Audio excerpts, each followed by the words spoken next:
आशा करता हूँ आप लोग बहुत सही होंगे। बहुत लोगों ने बताया कि मैसेज करके कमेंट करके बताया कि मेरा जो स्टोरी है, मेरा जो जर्नी है वो शेयर करो, कैसे आप इधर आए, क्या ये सारा चीज़ें कैसे कैसे करा आपने, वो सारा चीज़ें शेयर करो। तो मैं आप लोगों को बताना चाहता हूँ, मैं इस वाले वीडियो के माध्यम में आप लोगों को मेरा जो प्रोफेशनल करियर की शुरुआत इंडिया से किया था, उसके बाद से लेके मैं कैसे यूके तक पहुंचा, ये पूरा एक सीरीज़ के माध्यम से मैं आप लोगों को समझाने की कोशिश करूंगा। जो लोग इंटरेस्टेड है, बहुत लोगों ने मैसेज किया भाई, बहुत लोगों ने कमेंट किया, ठीक है। तो सबसे पहले बहुत लोगों को पता होगा कि मैं त्रिपुरा से हूँ। त्रिपुरा इंडिया में एक बहुत ही छोटा स्टेट है, नॉर्थ ईस्ट में पड़ता है, लेकिन बहुत ही एडुकेटेड, बहुत ही लिटरेसी रेट हमारा बहुत ही ऊपर है compare to other states in India. और कनेक्टिविटी के मामले में थोड़ा सा डिफिकल्टी था, लेकिन लास्ट 15-20 साल में ये बहुत डेवलप हुआ है। कनेक्टिविटी में अच्छे बड़े ट्रेन, फ्लाइट्स वगैरह बहुत कनेक्टेड हुआ है लास्ट 15-20 साल में, ठीक है। सो त्रिपुरा से मैं हूँ, बिलोंग करता हूँ। सो मैंने अपना प्रोफेशनल करियर की शुरुआत की थी हैदराबाद की यशोदा हॉस्पिटल्स में। यशोदा हॉस्पिटल वालों सबको सलाम।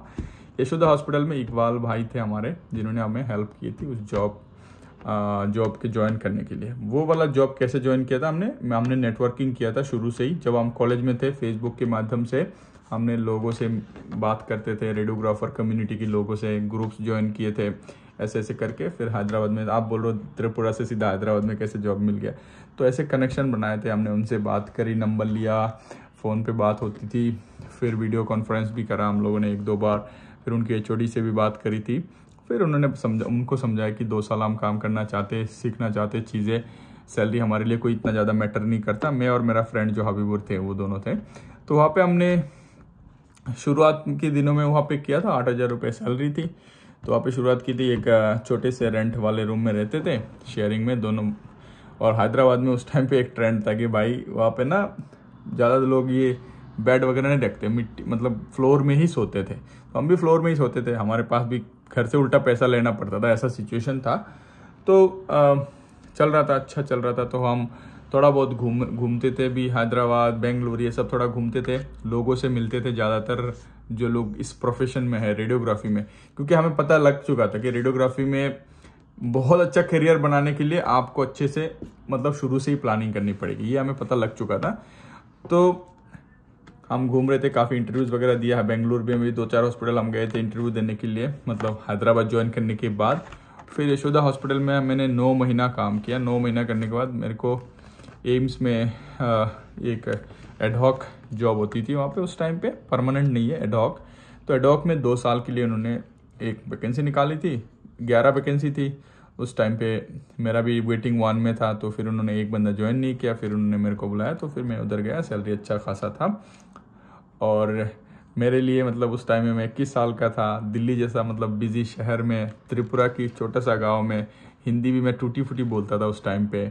लोग मजाक उड़ाते थे मेरा हिंदी का, और मेरे को वो जेंडर होता है ना हिंदी में, जैसे मेरी, मेरा, ये सारी चीज़ें में मैं कंफ्यूज हो जाता था। और फिर भी मैं काम चला लेता था, और अच्छा खासा चल गया था उस टाइम पे। तो मैंने 2 साल एम्स में काम किया है। एम्स की कहानी अलग वीडियो में बताएंगे, एम्स में क्या क्या होता था, ठीक है। तो फिर वहाँ से 2 साल काम करने के बाद मैंने एक हॉस्पिटल था चाणक्यपुरी में, प्राइमस सुपर स्पेशलिटी हॉस्पिटल, उसमें मैंने CT/MRI रेडियोग्राफर 2 साल काम किया। फिर वहाँ पे रवि भाई थे हमारे, बहुत हेल्प किया उन्होंने मेरे को, मतलब CT/MRI में स्किल डेवलप करने में, और उनको ये बदले में मैंने भी उनको बहुत हेल्प किया है। हालांकि वो रिसेंटली यूके मूव कर रहे हैं, अभी बताऊंगा मैं, उनके साथ भी एक वीडियो बनाऊंगा, आप लोगों को दिखाऊंगा। बहुत ही सही बंदा है भाई, दिल्ली की नॉर्थ दिल्ली की बंदा है, बहुत ही सही बंदा है, ठीक है। हमारी उम्र का ही है, सेम एज का ही है, ठीक है। फिर वहाँ पे मैंने 2 साल काम किया। 2 साल काम करने के बाद 2 साल काम करने के बाद मेरे साथ एक छोटा सा इंसिडेंट हो गया था, इन द सेंस कि मैं तबीयत बहुत ज़्यादा ख़राब हो गया था। तबीयत ख़राब होने की वजह से मेरे को गाँव जाना पड़ा था, और चिकन पॉक्स हो गया था बेसिकली।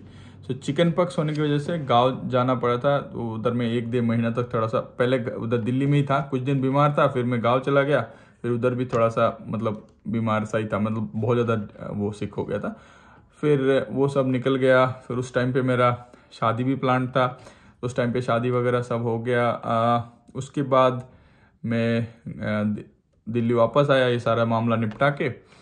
फिर मैंने कोलंबिया एशिया प्राइवेट हॉस्पिटल जो है गुड़गांव में, उसमें रेडियोलॉजी सुपरवाइज़र का पोजीशन पे मैंने ज्वाइन किया। इनकी सारा देखता था मैं, ओवरऑल सारा देखता था, और वहाँ पे सारा टीचिंग वगैरह सब कुछ सबको सिखाता वकाता, सारा चीज़ें मैं देखता था। मतलब एक अच्छा खासा पोजीशन था, सैलरी भी बहुत सही था, मतलब उस हिसाब से बहुत अच्छी सैलरी था। जो मैं शुरुआत के दिनों के हिसाब से बात कर रहा हूँ, बहुत अच्छा सैलरी था, मैं भी ठीक ठाक था उस टाइम के बाद फिर मैंने उसके बाद मैंने वहाँ पे सितंबर 2021 में मैं यूके मूव किया। यूके में सेम हॉस्पिटल में, उसी हॉस्पिटल में 2 साल से कर रहा हूँ। ये हो गया मेरा एक प्रोफेशनल जर्नी, मतलब किस किस हॉस्पिटल में मैंने काम किया। आप बात करते कि यूके आने के लिए ऑब्वियसली आपको ACPC चाहिए। आपको ACPC का इन्फॉर्मेशन कहाँ से मिला, कैसे मिला, और ये सारा चीज़ें कैसे क्या हुआ, ये सारा चीज़ें मैं बताता हूँ आपको। तो 2017 में मैं एम्स में था, 2016, 17, 18 3 साल में मतलब एम्स में था।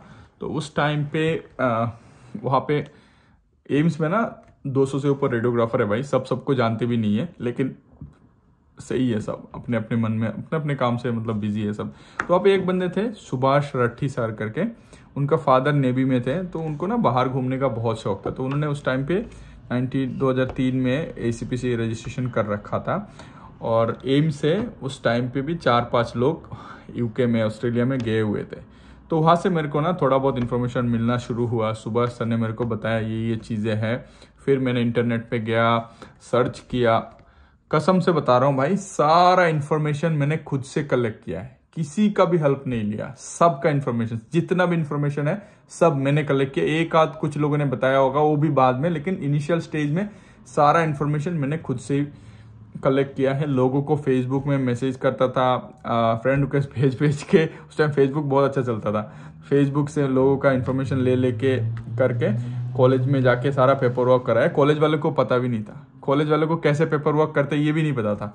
फिर मैंने सैंपल कॉपीज मंगवाए केरला से, स्क्रीनशॉट भिजवाया, कॉलेज को बोला ऐसा ऐसा सर्टिफिकेट हमें चाहिए, ये फॉर्म को ऐसे फिल करके देना है। मैडम थी हमारी तनीमा मैडम, बहुत ही हेल्पफुल मैडम थी, अभी भी हेल्प करती रहती है, कोई भी चीज़ होती है तो उन्होंने हेल्प किया। फिर वहाँ से क्योंकि मैं पहला बंदा था ये सारा पेपर वर्क करा रहा था एम्स में ना, तो फिर ये सारा चीज़ें वहाँ से पेपर वर्क निकाल के ले आए और सारा चीज़ें हुआ। तो 2018-19 में ये सारा प्रोसेस चल रहा था, क्योंकि सब कुछ मैं अकेला कर रहा था, कोई बंदा था नहीं मेरे पास कि बताए या किसी से बात करे। और मैंने बताया नहीं कि मेरा फ्रेंड जो हबीबुर था वो उस टाइम पे कुवैत चला गया था, वो यशोदा हॉस्पिटल से वो डायरेक्टली कुवैत चला गया था। तो कुवैत में जॉब कर रहा था, तो उससे उतना ज़्यादा बातें भी नहीं होती थी, और मतलब ऐसा कि वो प्रोसेस में चल रहा है, प्रोसेस चला, हम दोनों ही कर रहे थे एक दूसरे से, और प्रोसेस चल रहा है। और ये 18-19 में ऐसा बात चल रहा है। फिर हमने डिसाइड किया कि 19-20 में रजिस्ट्रेशन करेंगे। फिर रजिस्ट्रेशन करा, उस टाइम में कोविड शुरू हो गया, तो कोविड के चक्कर में ये थोड़ा बहुत डिले विले हो गया। फिर फाइनली सब कुछ, रजिस्ट्रेशन तो पहले ही मिल गया था, लेकिन उसके बाद कोविड के चक्कर में ये सिचुएशन को कंट्रोल करने में सोचा कोविड के टाइम में बाहर जाना मुश्किल हो जाएगा, ये वो चल रहा था। आपको तो पता ही था कोविड में क्या क्या चीज़ चल रहा था। फिर कोविड के बाद हमने यहाँ का मतलब मूव करने का सोचा, ठीक है। तो ये था एक मतलब ब्रीफ डिस्क्रिप्शन, और एक कह लो ये मैंने इधर इधर किया है। अब मेरा जो YouTube चैनल स्टार्ट करने का, आप लोगों को ये वीडियोस बताने का मकसद यही था कि भाई देखो, जैसे मैंने स्ट्रगल किया है कि सारे इन्फॉर्मेशन कलेक्ट करने में, सही टाइम पे सही इन्फॉर्मेशन ना मिलने से क्या क्या प्रॉब्लम मेरे को हुआ है, वो चीज़ें आप लोगों के साथ ना हो, आप लोगों को फ्री में हेल्प मिल पाए, इसीलिए मैंने अपना YouTube चैनल स्टार्ट किया है, ठीक है। यही मेरा मकसद है। पैसा कमाना YouTube से मेरा कोई मकसद था ही नहीं, ना कभी है। मैं ये करता हूँ कि लोगों को हेल्प करने की कोशिश करता हूँ, क्योंकि मुझे पता है कि उस सिचुएशन से, वहाँ से उठ के आने के बाद मेरे को कितना स्ट्रगल करना पड़ा इन्फॉर्मेशन कलेक्ट करने के लिए। पैसे की स्ट्रगल नहीं बता रहा हूँ मैं, इन्फॉर्मेशन भी एक बहुत इंपॉर्टेंट चीज़ होता है भाई। आपके पास अगर राइट इन्फॉर्मेशन नहीं होगा ना, आप कुछ नहीं आपको मिलेगा। तो राइट इन्फॉर्मेशन नहीं था हमारे टाइम पे, उस टाइम पे। और हमारे कॉलेज वगैरह में, स्कूल वगैरह में, त्रिपुरा में भाई क्या ही बताऊँ, पढ़े लिखे सब है पर अनस्किल्ड पढ़े लिखे, मतलब बिना स्किल वाला ग्रेजुएशन है सारे, यही है हमारे त्रिपुरा की सीन। बाकी सब पढ़े लिखे हैं कहने के लिए। तो उसके बाद यही मेरा इंटेंशन था कि भाई सब लोगों को इन्फॉर्मेशन मिले। फिर उसके बाद मैंने यूट्यूब स्टार्ट किया, लोगों का अच्छा रिस्पॉन्स आने लगा। फिर लोगों से बातें होती और मेरा सर्कल बड़ा होता गया। अभी तो अच्छा खासा 6-7 हज़ार लोग जुड़ गए मेरे यूट्यूब में, तो अच्छा चल रहा है और मैं अच्छा आप लोगों को इन्फॉर्मेशन देता भी रहता हूँ, देता रहूँगा भी आगे से। और ये मेरा प्रोफेशनल जर्नी का डिटेल वीडियो था जहाँ पे आप लोगों को काफ़ी कुछ जानने को मिला। मैंने कहाँ जॉब किया है, कहाँ कैसे जॉब किया है।